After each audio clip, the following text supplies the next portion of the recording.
Hi friends! இன்னைக்கு நம்ம வீடியோவில் என்ன பார்க்க போகிறோம்னா, தமிழக அரசோட பொங்கல் கிஃப்ட் பற்றின ஒரு ஃபுல் இன்ஃபர்மேஷன். வீடியோக்குள்ளே போகிறதுக்கு முன்னாடி நீங்கள் நம்ம சேனலை ஃபஸ்ட் டைம் பார்க்குறீங்கன்னா சப்ஸ்கிரைப் பண்ணிக்கோங்க. வீடியோக்கு ஒரு லைக்கும் பண்ணிக்கோங்க. இந்த வீடியோஸை உங்கள் ஃப்ரெண்ட்ஸ் எல்லாருக்குமே ஷேர் பண்ணுங்கள். இப்போ நம்ம வீடியோவில் என்ன பார்க்க போகிறோம்னா, தமிழக முதல்வர் ஸ்டாலின் விடுத்துள்ள அறிக்கையில் பொங்கல் பரிசு தொகுப்பாக நமக்கு என்னென்ன இப்போ ரேஷன் கடையில் தரப்போகிறாங்கன்னா, 1 கிலோ பச்சரிசி, 1 கிலோ சர்க்கரை மற்றும் ஒரு ஃபுல் கரும்பு.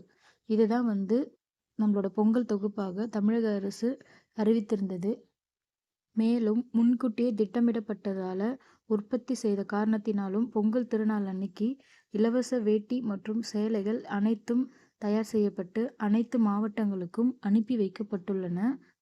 பொங்கல் தொகுப்போடு சேர்த்து இவற்றையும் வழங்க அனைத்து ஏற்பாடுகளும் தமிழக அரசு செய்யப்பட்டுள்ளது. இந்த நிலையில பொங்கல்னால நம்ம சிறப்பாக மக்கள் கொண்டாடணுன்ற காரணத்துக்காக ஒன்றிய, மாநில அரசு ஊழியர்கள், வருமான வரி செலுத்துவோர், பொதுப்பணித்துறை நிறுவனங்களில் பணிபுரிவோர், சர்க்கரை அட்டைதாரர்கள், பொருளில்லா அட்டைதாரர்கள் தவிர்த்து ஏனைய குடும்ப அட்டைதாரர்கள் அனைவருக்குமே பொங்கலோட பரிசாக ரூபாய் 1000 நியாய விலை கடைகளில் பொங்கல் திருநாளுக்கு முன்பதாகவே ரொக்கமாக வழங்கப்படும். இது மட்டும் இல்லாமல் பொங்கல் திருநாளுக்கு முன்னாடியே, அதாவது வரும் 10ஆம் தேதியன்றே மகளிர் உரிமை தொகை பெற்று வரும் 1,15,00,000 மகளிரின் வங்கி கணக்குகளுக்கு அனுப்பி வைக்கப்படும் என்றும் முதல்வர் ஸ்டாலின் அவர்கள் தனது அறிவிப்பில் கூறியுள்ளார். இது மட்டும் இல்லாமல் கடந்த வருடம் போல் இல்லாமல் இந்த வருடம் யார் யாருக்கெல்லாம் பொங்கல் பரிசு கிடைக்கும், யார் யாருக்கெல்லாம் கிடைக்காது என்ற எதிர்பார்ப்பும் மக்களிடையே இருக்கின்றது. இதற்கான நிபந்தனைகள் பல அரசு வகுத்துள்ளன.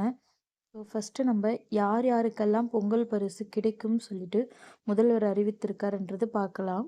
முதல்வர் ஸ்டாலின் வெளியிட்டுள்ள அறிவிப்பின்படி அனைத்து அரிசி ரேஷன் அட்டைதாரர்களுக்கும் மட்டுமே பொங்கல் பரிசு 1000 கிடைக்கும். அதாவது பிஹெச்ஹெச் எனப்படும் முன்னுரிமை கார்டும், பிஹெச்ஹெச்எஸ் ஏஏஏஒய் எனப்படும் அந்தியோதயா அன்ன யோஜனா கார்டுகளுக்கும், அப்புறம் 35 கிலோ அரிசி வாங்குவோருக்கும் கண்டிப்பாக 1000 கிடைக்கும்.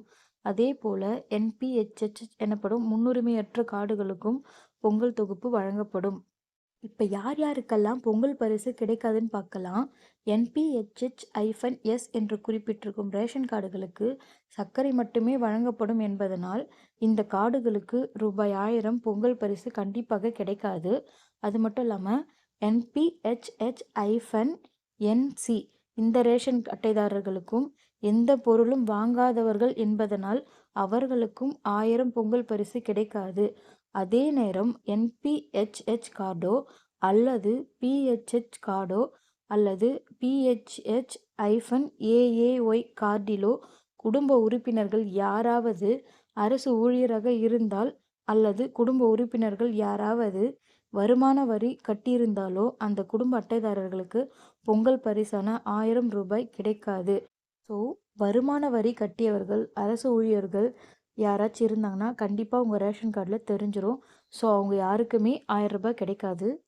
இது மட்டும் இல்லாமல் முக்கியமான ஒரு விஷயம் என்னென்னா, நம்மளோட இந்த பொங்கல் பரிசு தொகுப்பை வாங்கணும்னா கண்டிப்பாக ரேஷன் கார்டில் இருக்கிற யாராவது ஒருத்தவங்களோட விரல் ரேகை பதிவு செய்த பின்னரே பொங்கல் பரிசு தொகுப்பு வழங்கப்படும் என தமிழக அரசு உத்தரவிட்டுள்ளது. பொங்கல் பரிசு தொகுப்பை பெறுவதில் ஏற்படும் குளறுபடிகளை தவிர்க்கவே அரசு பயோமெட்ரிக் முறை மூலமாக பரிசு தொகுப்பை கொடுக்க இருக்காங்க. ஒரு சிலருக்கு ரேகைகள் சரியாக பதியவில்லைன்னா அந்த ரேஷன் கார்டில் இருக்கிறவங்க சைன் பண்ணிவிட்டு பரிசு தொகுப்பை வாங்கிக்கலாம். இந்த பொங்கல் பரிசு தொகுப்பு ஜனவரி 10ஆம் தேதி முதல் 14ஆம் தேதி வரை ரேஷன் கார்டுகளின் வாயிலாக பெற்றுக்கொள்ளலாம் என முதல்வர் வெளியிட்டிருந்த அறிக்கையில் குறிப்பிடப்பட்டுள்ளது. நான் சொல்லியிருந்த எல்லா விஷயங்களும் உங்களுக்கு கரெக்டாக இருந்துச்சுன்னா ஜனவரி 10ஆம் தேதியிலிருந்து 14ஆம் தேதிக்குள்ளே எப்போ வேணாலும் நீங்கள் ரேஷன் கடைக்கு போயிட்டு உங்களோட பரிசு தொகுப்பை பெற்றுக்கொள்ளலாம். இந்த வீடியோ உங்கள் ஃப்ரெண்ட்ஸ் அண்ட் ரிலேட்டிவ்க்கு ஷேர் பண்ணுங்கள். மறக்காமல் சேனலை சப்ஸ்கிரைப் பண்ணுங்கள். தேங்க்ஸ் ஃபார் யுவர் வாட்சிங்.